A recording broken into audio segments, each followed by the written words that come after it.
Olá, povo abençoado, paz do Senhor. Então, vamos para a lição número 13 do nosso curso Consolidação da Fé. E hoje vamos falar sobre tentação. É muito importante você entender que a tentação faz parte da jornada enquanto você estiver nessa terra, tá? A palavra de Deus diz em Efésios capítulo 2, a partir do primeiro versículo, né? Fala assim: Ele vos deu vida, estando vós mortos nos vossos erros e nos vossos pecados, nos quais, ou seja, nestes pecados e nestes erros, vocês andaram no passado, no caminho do mundo, conforme o príncipe da potestade do ar, do espírito maligno, né? Que agora age naqueles que são desobedientes a Deus. Entre eles, todos nós andamos outrora, seguindo os desejos da carne, fazendo a vontade da carne e dos pensamentos, e por isso éramos, por natureza, filhos da ira de Deus, assim como são aqueles que continuam vivendo no pecado. Mas Deus, que é rico em misericórdia, por causa do grande amor com que nos amou, quando nós estávamos espiritualmente mortos nos nossos erros e nos nossos pecados, Ele nos deu vida juntamente com Cristo. Pela graça nós somos salvos. E Ele nos ressuscitou juntamente com Cristo espiritualmente, né? E já com Ele estamos assentados nas regiões celestiais em Cristo Jesus.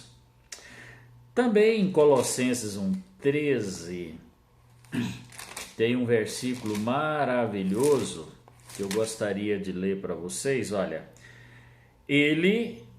Deus, né, nos tirou do império das trevas e nos transportou para o reino do Filho do seu amor.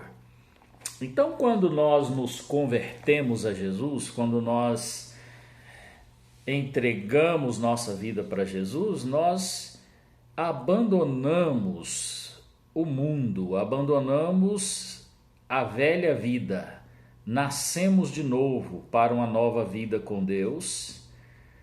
E o Espírito Santo veio morar em nós.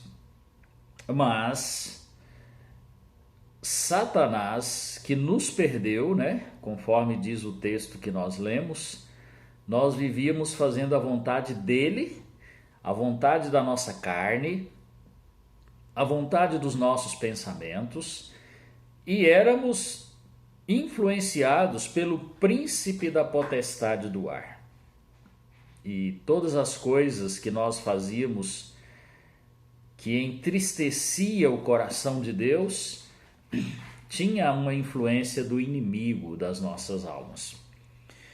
Este inimigo, ele nunca vai se conformar que nos perdeu. Esta é a primeira grande verdade, é o tópico número 1 que eu quero abordar nesta aula, né? Nesta lição. Satanás nunca vai desistir de tentar nos buscar de volta para ele. Vocês sabem que a figura de Israel saindo da escravidão do Egito é uma figura, um protótipo da nossa vida com Cristo hoje. O Egito é um símbolo do mundo, né? Faraó é um símbolo de Satanás. Inclusive, a esfinge de Faraó é uma serpente, né? Então, quando o povo tinha que ser liberto do Egito, que Moisés foi solicitar, né, de Faraó a libertação, a liberação do povo, ele recusou com veemência, né? Assim como Satanás não concorda de perder ninguém. Mas por força desse Deus grandioso, pela obra do Espírito Santo, assim como Deus operou os sinais no Egito, os prodígios, as pragas, obrigou o Faraó a ceder e liberar o povo. Mas isso não foi fácil. Num primeiro momento, Faraó chamou Moisés e falou: olha, eu autorizo vocês a adorarem o Deus de vocês, mas tem que ser aqui no Egito. Não pode sair do Egito. Essa proposta o inimigo continua até hoje fazendo para as pessoas que resolvem, que querem uma vida com Deus, que querem andar com Deus e seguir Jesus. Ele fala: vocês podem fazer isso, mas não precisa abandonar o mundo, não precisa abandonar o pecado. Pode continuar fazendo as mesmas coisas, mas também servir a Deus. Esta é uma proposta que foi recusada por Moisés, e Moisés diz: de forma alguma. Como é que vamos adorar a Deus dentro do Egito, né? Como é que vamos adorar a Deus ainda vivendo uma vida mundana, né? Depois, quando o Faraó viu que a coisa estava complicada, né, ele chamou Moisés e falou: olha, vocês podem ir adorar, mas só vai os homens e não vai longe, né? E aí Moisés disse: não, nós vamos longe, né? Nós vamos longe. Essa proposta até hoje é feita para quem quer seguir a Cristo. Vocês podem, mas não vai longe. Não se envolva demais nesse negócio. Não aprofunde nisso, né? Não se entregue a isso. Essa também tem que ser rejeitada, essa proposta. A terceira foi: vocês não podem levar as mulheres e nem as crianças, né? Também foi recusada por Moisés. E a quarta proposta foi: podem ir todos, mas deixe aqui no Egito todos os seus pertences. Moisés também disse: não, nós levaremos tudo. No mundo, no Egito, né, que representa o mundo, não ficará nada, nem uma unha, disse Moisés, tá? Então ele liberou o povo porque a praga veio muito forte e os primogênitos morreram na casa dos egípcios, e ele acelerou para que eles saíssem. Passado um pouco, ele arrependeu e foi atrás, tentar buscar de volta os israelitas para o Egito. E então Deus entrou em ação e dificultou o caminho deles, quebrou a roda dos seus carros, de maneira que não puderam alcançar os israelitas até que eles atravessassem o Mar Vermelho, porque Deus abriu o Mar Vermelho. E quando Deus abriu o mar, o povo atravessou. E a Bíblia fala lá em Coríntios 10 que essa travessia do mar é o símbolo do batismo cristão, significando que quando você se batiza nas águas por imersão, depois de adulto, você rompe com a velha vida, né? Mas Faraó tentou de tudo para buscar de volta o povo que tinha saído do Egito. Assim também Satanás tenta fazer de tudo para nos levar de volta para a vida mundana. Ele não conseguiu levar os israelitas fisicamente, mas a Bíblia diz em Hebreus, né? Em Atos, melhor dizendo, capítulo 7, verso 39, capítulo 7, verso 39 de Atos dos Apóstolos, que os israelitas não voltaram fisicamente para o Egito, mas os seus corações voltaram para o Egito. Então Satanás tenta pelo menos roubar os nossos corações de volta para o mundo. E assim é que tem muita gente dentro das igrejas, mas o coração está no mundo. O coração não está em Deus, não está nas promessas de Deus. como o povo de Israel deveria ter o coração na promessa da terra prometida, né? Na Canaã. Mas eles desejavam voltar para o Egito. Não podiam fazer isso fisicamente, mas voltaram no coração. Então, por isso que a palavra de Deus fala em Provérbios 4:23, né? Sobre tudo que se deve guardar, guarda o teu coração, porque dele procedem as fontes da vida. Tá? Então, a letra A, não é? A razão, primeiro tópico é Satanás não desiste de tentar nos buscar de volta. Tá? A letra A desse primeiro tópico é: por que Satanás tenta nos buscar de volta? Então, primeiro, porque ele quer nos manter seus prisioneiros, né? Ele quer nos manter debaixo de uma escravidão do pecado e debaixo do seu domínio. Lembra de Efésios 2, quando a Bíblia diz que todos nós andávamos guiados pelo príncipe da potestade do ar, né? Influenciados por ele. E Cristo nos transportou do império das trevas para o reino do seu amor. Então Satanás tenta nos reconquistar. E primeiro, para nos fazer prisioneiros. Segundo, para frustrar os planos de Deus para as nossas vidas. Tá? Ele tenta impedir que nós possamos viver como filhos de Deus e sermos instrumentos de Deus para danificar o reino das trevas, né? Então esses são os principais propósitos da tentação, né? A tentação tem duas fontes principais, né? Além de Satanás, que é o promotor da tentação, é o tentador. Mas ele usa duas fontes principais para nos tentar. A primeira delas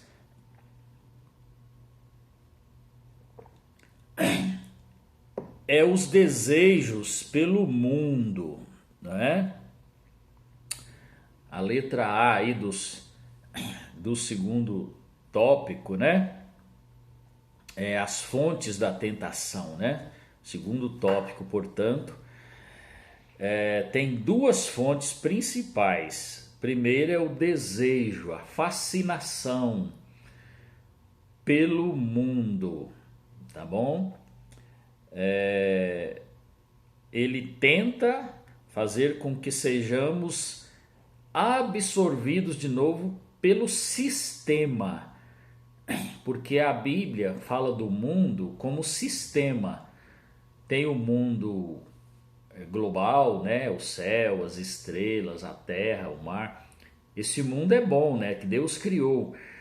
Mas o mundo que eu estou falando aqui é o mundo sistema, não é? É a vaidade, né? É o orgulho, é a avareza, tá bom? É a arrogância, tudo a vida de sofisma, né? De fachada, de mera aparência, tudo isso é o mundo, né? E Satanás tenta nos levar para este sistema antigo que nós vivíamos, tá bom? Então esta é a primeira fonte da tentação que ele usa. E a Bíblia fala disso em Lucas 8,14, irmãos, dizendo o seguinte, sabe, o semeador saiu a semear, é o que prega a palavra. E a semente caiu em 4 terrenos diferentes, lá na parábola de Lucas 8, parábola do semeador. E diz que uma parte caiu no terreno duro, é aquele que não entende, e o diabo logo rouba a palavra. Caiu a segunda semente no terreno pedregoso, que tinha terra por cima e pedra por baixo. A raiz da planta bateu na pedra, murchou e secou. Fala daqueles que se escandalizam quando vêm as primeiras provas e lutas porque aceitou Jesus e começou a mudar de vida. E depois, O terceiro, irmãos, é aquela pessoa que a semente cai no seu coração, mas ela naquele terreno tem espinhos. É o terreno apinhado. E diz que a semente da palavra cresce, mas os espinhos crescem juntos. E aí Jesus, explicando a parábola, no versículo 14, ele diz que estes são os que ouvem a palavra, recebem a palavra, mas não abandonam suas fascinações e seus desejos pelo mundo, não é? E aí a palavra fica infrutífera, diz o texto, tá bom? Então, nós precisamos entender a importância de fugir do mundo, né? A Bíblia fala em 1 João 2,15, não ameis o mundo, nem as coisas que há no mundo. Se alguém amar o mundo, o amor do Pai não está nele. Tá? Então, nós precisamos abandonar o mundo. O profeta Eliseu uma vez perguntou, ou melhor, o profeta Elias uma vez perguntou para o povo de Israel: até quando vocês ficarão divididos entre dois pensamentos? Se o Senhor é Deus, siga-o, não é? Se não, então não siga, mas não fique tentando dividir, né, a vida com o mundo.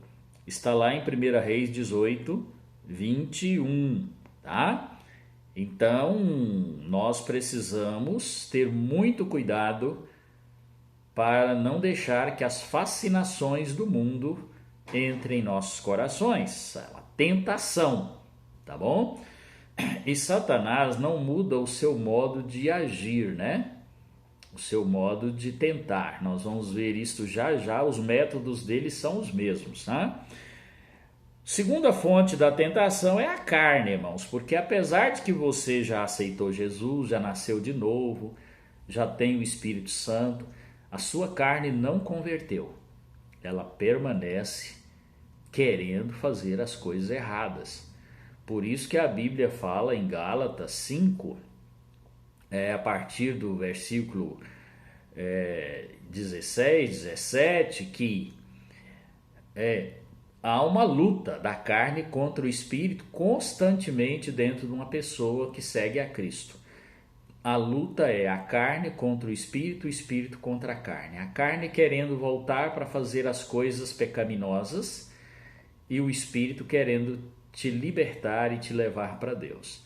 E a Bíblia diz que há um lugar dentro de você que decide se vai obedecer à carne ou se vai obedecer o espírito. Essa luta vai continuar até o final da sua existência na terra.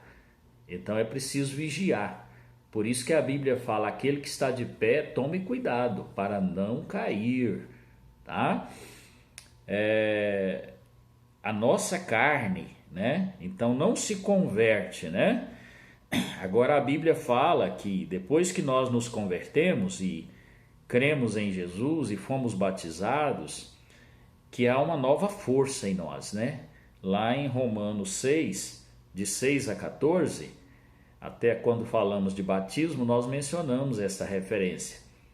Fala que o pecado não terá mais domínio sobre nós, porque nós não estamos debaixo da lei do Velho Testamento, mas sim debaixo da graça do Novo Testamento. E o Espírito Santo que está em nós nos dá forças, né? Para que nós possamos vencer todas as tentações, tá bom? E a Bíblia fala quais são os frutos da carne, né? Lá em Gálatas 5 também. Vai lá a partir do verso 17, né? Vai falar ali até o 22. O fruto da carne e a obra do Espírito, o fruto do Espírito na vida da pessoa. Qual é a grande diferença, né? Satanás tenta usar a nossa carne, né? E aí é prostituição, é a mentira, né? Os vícios, são os vícios, né? São essas coisas que tentam nos arrastar de novo para a velha vida. E precisa tomar muito cuidado.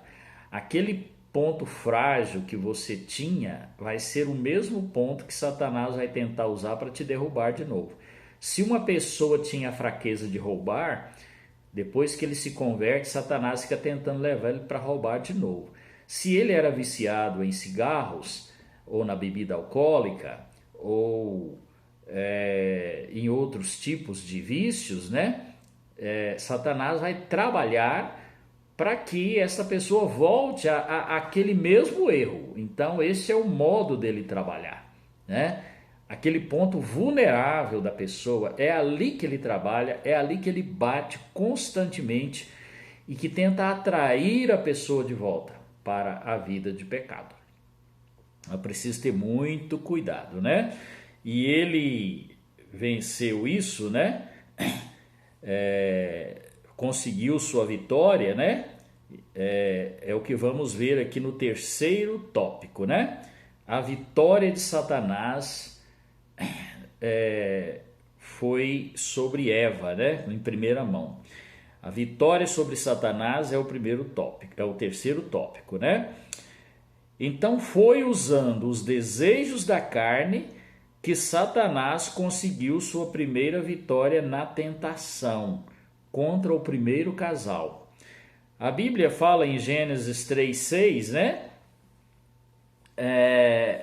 Que Eva, quando viu o fruto da árvore proibida, fala que ela era agradável aos olhos e desejosa para se comer. Então, cuidado com aquilo que agrada aos olhos. Pode ser uma armadilha, né? Cuidado com aquilo que você deseja. Pode ser uma grande armadilha, tá? Então, Satanás conseguiu a sua vitória. Aqui no tópico 3, foi justamente usando esse método, né? De gerar o desejo, né? A cobiça no coração de Eva e ela caiu. É a mesma coisa hoje, né? Porque diz a Bíblia, tudo que está no mundo, a cobiça da carne, os desejos dos olhos, os desejos ilícitos, tá bom? Que os olhos veem, e a soberba na vida, né? O orgulho, né? O ego. Estas coisas não procedem de Deus, mas vêm do mundo, do sistema do mundo. Por isso, lá em 1 João 2,16, a palavra de Deus nos dá esse versículo, nos advertindo para a gente ter muito cuidado, né? Agora, Satanás conseguiu derrubar o homem, não é? E ele tenta até hoje usar os mesmos métodos para tentar nos fazer voltar para o mundo. Então, vigia, toma cuidado, não brinque com coisa séria. Não brinque com coisa séria. Aquilo que Deus condena, não brinque, né? Não fique brincando com o perigo, tá? Eu vi a história de um índio chamado Perembi, que pegou uma oncinha e criou na sua aldeia, na sua toca. O chefe da tribo pelejou com ele para desistir da ideia, mas ele amava tanto aquela onça e ela foi crescendo, crescendo, até que os seus filhos andavam montados naquela onça. Ela cresceu e virou uma grande onça. E ali andando pelos matos da floresta ali, um dia um dos seus filhos cortou o pé num espinho e a onça lambeu o sangue e imediatamente avançou sobre o menino e comeu, matou. Então o chefe da tribo falou, Perembi, eu te avisei que pequenas onças tornam-se grandes onças e uma onça nunca deixará de ser onça. Então a natureza, o instinto do pecado continua, não é? Querendo agir dentro de nós. Não alimente este instinto, cuidado, não crie onças dentro do seu coração, tá bom? Agora, o quarto tópico fala da vitória de Cristo, né? E diz assim em Hebreus 4,15 que Jesus foi tentado do mesmo jeito que nós somos tentados e ele venceu todo o pecado e hoje é poderoso para nos ajudar. Que maravilha, né? Confia na ajuda que vem do alto, na força que vem do alto, para você não cair de novo no pecado, não voltar para a vida de pecado. Se você errar por um acidente, por um momento de bobeira, um instante de irritação, sei lá, corre para os pés do Senhor, arrepende, pede perdão e o sangue de Jesus te purifica de todo o pecado. Amém? E Jesus venceu Satanás, né? Quando ele foi tentado lá no Monte da Tentação, em Mateus capítulo 4, você pode ler. Satanás fez de tudo para dissuadir Jesus da ideia de ser o Redentor. Mas ele foi frustrado porque Jesus correu com ele, né? E venceu Satanás com argumentos fortes, baseado na palavra de Deus. Amém? Agora, como vencer, né? Como viver uma vida de vitória? Então, com base, esse é o quinto tópico, tá bom? O quinto tópico, como viver uma vida de vitória. Com base nesta grande vitória de Cristo, né? Podemos agora derrotar qualquer ataque do diabo contra nós. A seguir, vamos dar algumas chaves para a nossa vitória contínua na vida espiritual. Primeira chave. Fique sabendo que a vitória já foi ganha, né? Devido à sua derrota lá na cruz, a derrota de Satanás, né? A única força que ele tem hoje é a ignorância do cristão. É o cristão não saber os seus direitos, né? E a vitória que ele tem em Cristo. Por isso que Oséias 6:4 ou 4:6, né? Fala assim: o meu povo é destruído porque lhe falta o conhecimento. Então, primeira chave do quinto tópico, saiba que a vitória já foi ganha, tá bom? Não seja ignorante. Então, quando o cristão conhece a obra da cruz, a ressurreição de Cristo, a vida e a derrota do diabo que foi despojado de todas as suas armas, Jesus triunfou gloriosamente sobre ele, expondo-o ao vexame, triunfando dele na cruz. É isso que diz a palavra de Deus? Então você também vive em vitória, porque você toma posse da vitória. Segunda chave, né? Ande na direção do Espírito. Você precisa ouvir a voz do Espírito, porque Deus fala com você quando você está fazendo uma coisa errada. A consciência é a voz de Deus no seu coração, né? Seja sensível à voz do Espírito. Quando nós nos convertemos, um novo poder é colocado dentro de nós. É o Espírito Santo de Deus. Ele fala em nossa consciência e de outras formas em nossos corações. Então siga a direção dele dia após dia. Gálatas 5:22-25 fala assim: se vivemos no Espírito, andemos também no Espírito. Tá? Terceira chave. Veja a tentação como um perigo. Cuidado, a tentação é perigosa. Lembra do índio lá, do Perembi, né? Não brinque com o perigo. Já vi a história de um domador de serpentes que todo show do circo ele apresentava um show daqueles de tirar o fôlego. Uma serpente enrolava sobre ele e ele fingia que estava morrendo e gritava e todo mundo ficava tenso. Aí de repente a cobra saía andando e ele se levantava. Até que um dia ele gritou e a cobra estava apertando de verdade e ninguém imaginava. Era a natureza dela, né? Era a natureza dela. Dizem que um dia um sapinho, não é? Estava, ou melhor, um escorpião, né? Estava numa ilha que a enchente levou ele para lá e ele não conseguia voltar para a margem do rio. Até que um dia apareceu um pato lá, né? E ele falou: ô, seu pato, me leva para o barranco do rio. Ele falou: não, mas você é escorpião, não vou me envolver com você não. Não, por favor, me leva. Aí o pato falou: tá bom, sobe aí na minha cabeça. E foi nadando e deixou ele lá do outro lado do rio, na margem. Quando ele ia descendo, ele picou a cabeça do pato. Ai, ai, ai. E o padre falou já morrendo: ah, rapaz, você é covarde. Eu te fiz o bem, eu te trouxe de lá, você ia morrer de fome naquele lugar. Aí o escorpião só deu uma olhadinha para trás e falou: mas eu sou assim, eu sou escorpião.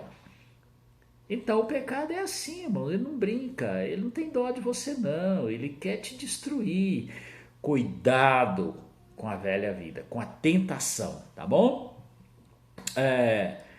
O versículo, né, dessa tentação aí que é uma ameaça, fala assim: sermos tentados não é pecado, o pecado é consumar o ato que a tentação sugere, mas nós precisamos entender o perigo que é brincar com a tentação. Quem carrega pólvora, aqui já é eu que estou falando, né? No bolso não deve passar perto do fogo, tá bom? Porque você corre riscos, né? Tiago 1,15 fala que nós precisamos vigiar, tá? Quarta chave: compreenda que há sempre um caminho para escapar. E 1 Coríntios 1,13 fala assim: Deus é fiel e não permitirá que sejamos tentados além das nossas forças, mas juntamente com a tentação nos dará força para passarmos a suportar a provação, a tentação, a fim de que possamos ficar firmes diante das provas, tá? 1 Coríntios 1,13. Tá vendo? Deus não vai permitir tentação maior do que você pode suportar. Então ele tem um limitador, né? Então você não precisa pensar: essa tentação é muito forte, eu não dei conta. Não, você pode, porque Cristo está em você, tá bom? Você pode negar a tentação. Quinta chave: mantenha o foco nas coisas eternas. Esta é a quinta chave para uma vida de vitória. Mantenha o foco nas coisas eternas. Olha o que diz Colossenses 3, 1 e 2. Olha: portanto, já que vocês ressuscitaram com Cristo, fiquem focados em seus corações nas coisas lá de cima, onde Cristo está assentado à direita de Deus. Pensem nas coisas que são lá dos céus e não nas coisas que são aqui da terra. Então, mantenha o seu foco em Deus, tá bom? Sexta chave: mantenha-se afastado das áreas perigosas, né? O Salmo 101, versículo 3, né? O salmista falou: eu não colocarei diante dos meus olhos nenhuma coisa perigosa. Olha, faça isso, adote isso para a sua vida, né? Tire os olhos das coisas perigosas, tá? Sétima chave: esteja ciente das tramas de Satanás, tá? É importante conhecermos as táticas que o inimigo usa contra nós, a fim de que não sejamos enganados por ele. 2 Coríntios 2,11 fala que nós não podemos ignorar os seus ardis, tá bom? Suas espertezas, seus trotes, né? Suas tramas, tá? Então, veja bem, esteja ciente de que ele é mentiroso. João 8,44. Ele é mentiroso. João 8,44. Ele é o acusador. Apocalipse 12:10. Tá? Ele é o acusador. Apocalipse 12:10. Ele vive para te acusar. E se ele achar uma brecha, ele acusa. Mas não aceite a acusação dos pecados que você já arrependeu e pediu perdão. Ele é enganador. Apocalipse 12:9. Enganador. Apocalipse 12:9. Ele tenta te enganar o tempo todo. Ele é o tentador. Mateus 4, de 1 a 11. Quando ele tentou Jesus, se ele tentou Jesus, não vai tentar você? Tome cuidado. É tentador. Mateus 4, 1 a 11. Ele é o opressor. Atos 10, 38. Ele vive para oprimir as vidas, tá? Atos 10, 38. E ele quer te tentar para te oprimir. Ele é aquele que tenta impedir o seu progresso. 1 Tessalonicenses 2,18. Tá? Ele tenta se manifestar como um leão. mas ele não é um leão, só aparece. 1 Pedro 5,8: Sede sóbrios e vigilantes, o diabo, vosso adversário, anda em derredor como um leão que ruge, procurando alguém para devorar. Então vigia, tá? E por último aqui, ele pode parecer um anjo de luz. Cuidado! Nem tudo que parece ser de Deus é de Deus, viu? Se você não conhece as Escrituras, você está sujeito a ser enganado por Satanás, né? Então, cuidado, principalmente com as heresias, né? Os ensinos falsos, as religiões falsas, né? Então, meus amados, cuidado para você não cair em tentação. Elas sempre vão existir na sua vida e o diabo vai tentar te pegar no ponto vulnerável, aquilo que era a sua maior fraqueza antes de ser um convertido a Cristo. Que o Senhor te abençoe. Fique em paz.